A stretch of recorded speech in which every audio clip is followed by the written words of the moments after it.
remember the moment when I presented my diploma project, a project that I've been working on for an entire year.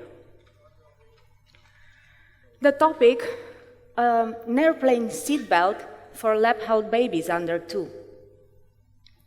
I brought on stage my most beautiful and angelic friend, and I put in her arms an adorable baby doll.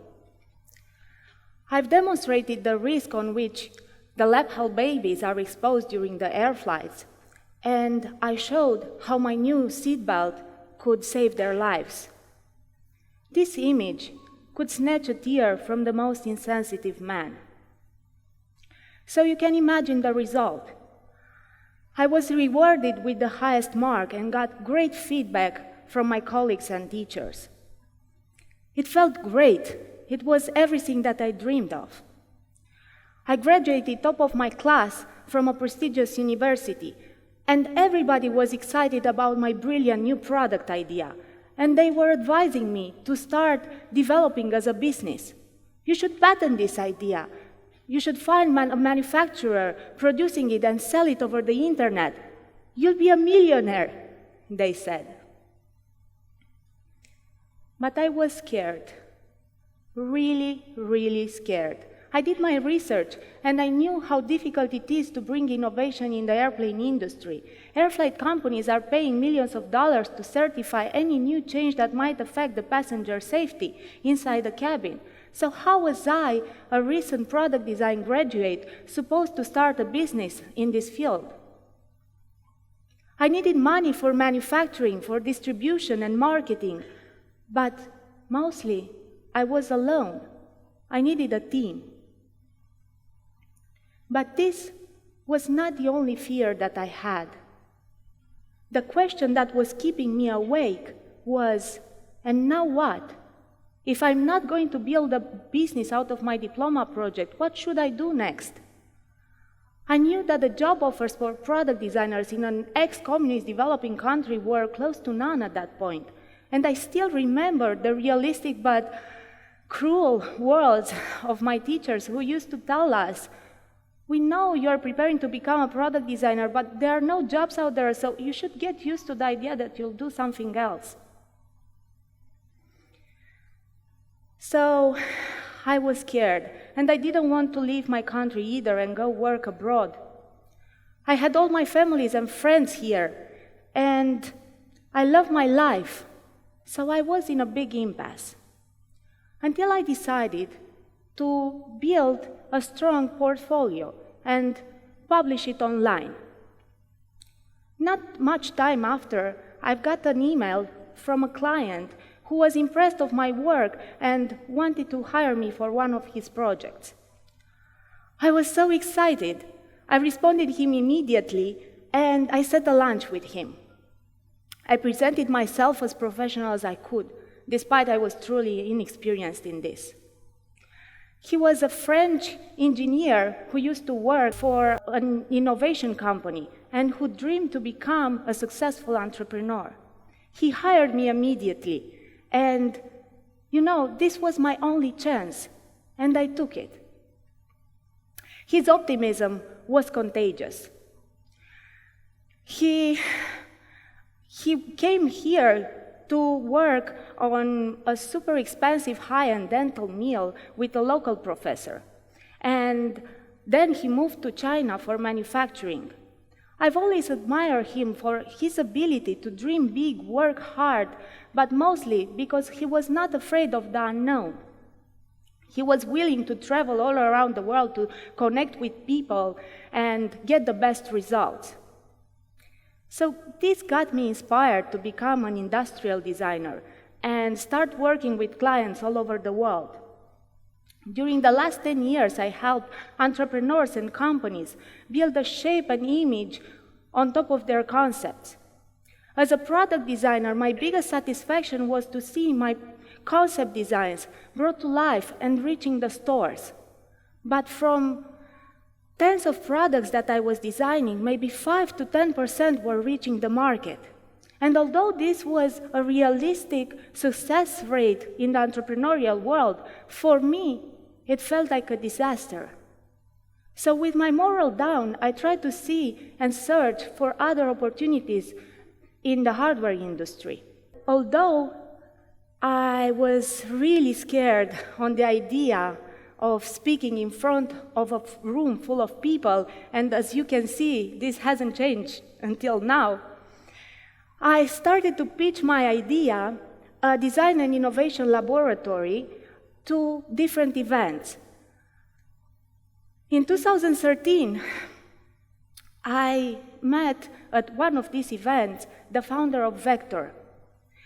We connected instantly, and I felt that this is the right leader, the person who is able to take a complex new project to life. He was the missing puzzle in my ideal team. So I decided to postpone my idea and my business plan, and I joined his team as a co-founder. This adventure lasted for 3 years, during which we designed, manufactured, and sold worldwide an innovative product. Vector was recently acquired by a hardware startup that became the worldwide leader in its industry. So this got me wondering, what were the key factors that made these entrepreneurs go beyond their fears, their uncertainty, the lack of knowledge or energy? I came up with 3 ideas, and the first one is to build a strong team and network. The first thing my founder did when he started his wearable business was to build a team with specialists who had interdisciplinary skills and complementary skills that could help to design and build the product. But this is not enough. You can have amazing co-founders and talented co-founders, but they should be totally immersed in the hardware industry. So if you are building a watch, for example, you should dream, talk, and breathe watches. So you should have all your network, your advisors in this area to help you immerse in this industry, even if you are not experienced in this field. So you have to go where your industry is, from visiting Chinese suppliers to international fairs, or just discussing with distributors and founders worldwide.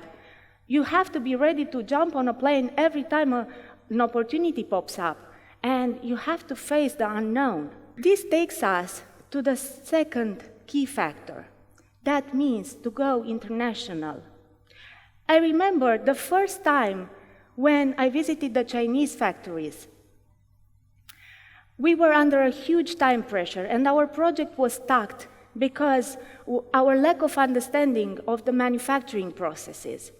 And even though we were doing everything possible, we were watching online videos from the factories, we were doing a lot of research, we were still not sure that we were picking the right solution.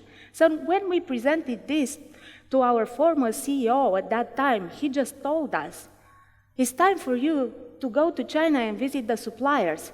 It's not negotiable," he said. "You'll pack your things and you'll take the next plane." This may sound precipitated, but for us it was the best thing that we did. It helped us save months from the development process. But this is not the only thing that the good startup founders are doing. Going to China or other countries to visit 20 possible suppliers is not enough. The good startup founders don't ignore the numbers.